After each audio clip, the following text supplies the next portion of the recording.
বিসমিল্লাহির রহমানির রহিম। আমরা আজকে আমাদের যে দাবি নিয়ে আমরা এখানে উপস্থিত হয়েছি আপনারা সবাই জানেন। আমাদের প্রাণের দাবি আমাদের নোয়াখালী বিভাগ।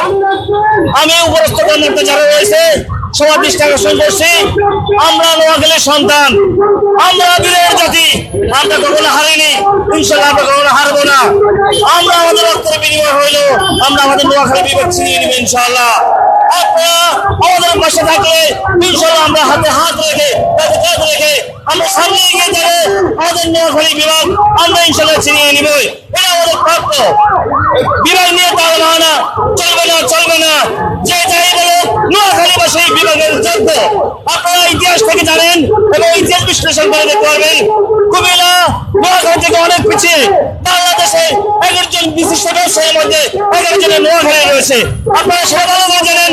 আপনাদের দিক থেকে নোয়াখালী অনেক এগিয়ে, সুতরাং নোয়াখালী রয়েছে বিভিন্ন ভবিষ্যৎবাণী এবং রয়েছে আপনারা জানেন একটা সিবোর্ডের ব্যবস্থা।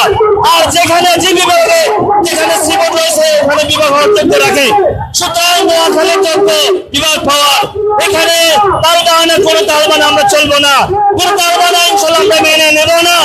নোয়াখালীর সন্তান বীরের সৈনিক আমরা আমাদের বিভাগ ছিনিয়ে নিব।